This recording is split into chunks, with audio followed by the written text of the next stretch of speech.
I was dating this chick, right? And Right. we was cool. Everything was going good. She was doing everything right up until this point. She was cool as hell. All right. So one day we was out at a public event at a picnic.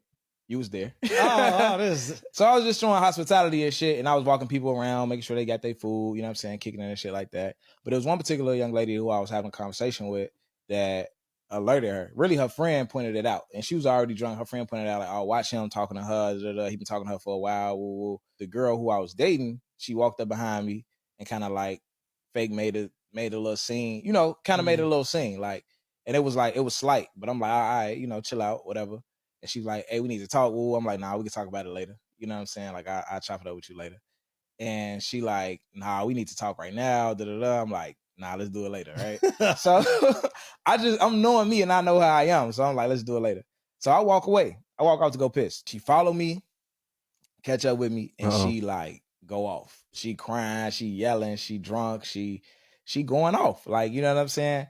And in my mind the whole time, I'm just like, yeah, this is gonna be the last time we talk. Like, I'm not dealing with this shit. You know, after I stopped talking to her and told her, like, hey, you know, it's a wrap, she kept like, man, like, I don't feel like that was enough for you to stop talking to me. Like, she just wasn't accepting of me not talking to her for that reason alone. She like, oh, you must be talking to somebody else. It must be this, it must be that. It can never be them. And I'm like, nah, it's that. Like, it's literally just that. But I thought deeper about it recently because it wasn't really about her as much as it was about me and my triggers. And I identified that was a trigger for me. And I wanted to identify like why it was a deal breaker. So some of my therapists taught me, when you're thinking about triggers, think about who else made you feel this way, who was the first person that made you feel this way, and what was the first time, if you can remember, that you felt this way, right? So in the moment when she was going off, I felt anxious, heart beating a little bit, maybe like getting hot and shit like that. And I felt embarrassed. You know what I'm saying? More so than anything. When I think back about the times, the first person made me feel like that was my mom. And I think back about the times it happened. It was quite a few times, but some of the ones that stand out to me was my ribbon pinning. My mom slapped me in front of everybody. Well, I felt like everybody saw the shit. I don't know. Maybe nobody saw the shit, but you know how that shit feel in the moment. But I cracked a joke, and it wasn't like inappropriate, no super crazy shit. It was just, I guess, the timing. I guess it was a time where everybody's supposed to be quiet, and I had cracked a joke, and she slapped me and shit like that. And then she slapped me again for a different reason. I can't remember why, at my luncheon. Like, so it's like 8th grade ribbon pinning, 8th grade luncheon. And then nothing happened at the graduation, but after graduation, this is the most memorable. We went to Applebee's, like, to eat. And when we got there, my girlfriend in 8th grade, her family was there too. So they wanted to put the tables together. Right. I felt like that shit was a bad idea off top. Like, I'm like, nah. But that was the younger version of me that didn't know how to speak up for myself yet, didn't know how to advocate for myself, shit like that. So I'm just like, okay, cool, whatever. So we all end up sitting together and we, you know, everything cool. And they bring the drinks out. I asked for orange pop or whatever. They bring the drinks out. I drink my pop damn near as soon as I got it. Shit was cool. They bring the food out. Before I even got a chance to say anything, my mama just went to like, you better not ask for another pop. You done drunk your whole pop for your food came. You better not ask for shit else. She just went to I was embarrassed as like, cause it's like the girl I'm talking to right here, her whole family right here. We don't even know them like that for real. I was embarrassed as fuck. And that was like my relationship with women making a scene with me early in life. And that's why when that shit happens now, it's like I don't give a who you are. I'm never talking to you again. Like, you know what I'm saying? But that has more to do with me than with them. But I do think that it's important for us to be able to identify our triggers and explore, like, why do things that happen make us feel the way they happen? When are we really triggered versus like some shit that we just don't like? Drink the coffee, it'll make you feel better. This is a very important topic and video.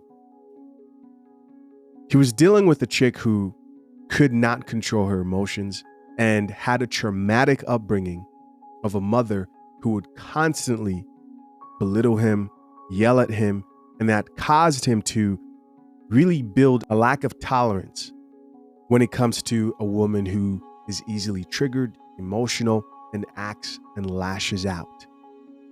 This is very real. If you haven't had that upbringing experience, then you might have been unfortunate enough to run into the type of woman he's talking about. I know the type of woman he's talking about.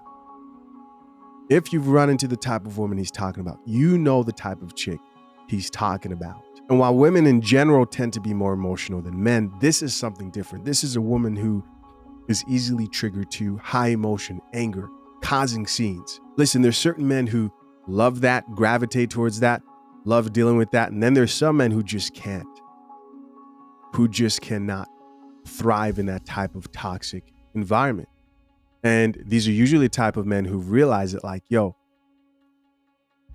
you're not a man, so I can't check you the way I would a man who makes me come out of my character.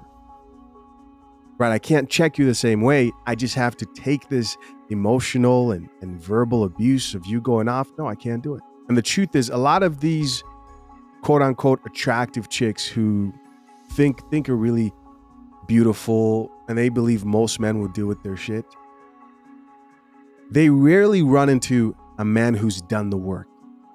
He's talking about therapy. That is doing the work. I encourage men to get into therapy. A lot of guys don't gravitate towards it, but I think he was the type of person who really benefited from therapy. I don't think everybody needs to get into therapy. I'm not a therapy cures all problems type person, no. But he walked away from that because he had good introspect, realized that it would only get worse. She had some shit that she's probably dealing with that causes her to act out, lash out, but it's not your problem. Yes, some men will sit there and say, well, why? We have to talk about that. Some men won't. Right? That's the disadvantage of not dealing with what's going on inside, which he dealt with and stemmed from his mother, right? Who emasculated him, it sounded like, up until his first girlfriend or one of his girlfriends. Let's check out some of these comments and see what people have to say. This first comment reads, as women, sometimes we mess things up by not controlling our emotions, unfortunately. Yes. Here's somebody else who says, everything comes from childhood trauma. A lot of trauma comes from childhood. And this is why it's really important. You can't acknowledge this and not understand the importance of children having stable homes and families, two-parent households. Here's another comment that reads, I understand him not having a heated discussion in a public setting. That's not being dismissive. I think another really good thing to point out there is how birds of the same feather flock together. You had her friend who he was talking about who told his girl, hey, go look at your man over there spending too much time talking to that chick. Why would you incite negativity, drama? Here's somebody else who says, your relationship with your mom breaks my heart. With the sad face and the heart, you turned out to be a phenomenal man. Here's another comment that reads, that could have been a trigger for her also. Somebody else here says, as a girl who usually do the going off, so we have somebody here who does the going off, hearing a guy's perspective is so interesting, and it makes me wonder what triggers me to feel like I need to do that. Yeah, that's something you're going to have to figure out. Here's another chick who says, dismissing her feeling may have been a trigger for her. It's all about if you want to deal with it or not. Another comment here in response to that comment says, he didn't dismiss her feelings. He said, let's table this until later. There is always a time and place. Listen, as always, I'm curious to know, what do you guys think? Leave your comments down below. Can you relate to this brother's situation? As always, I appreciate you for checking out yet another episode of The Coffee Pod. Till next time, I'm out. Peace.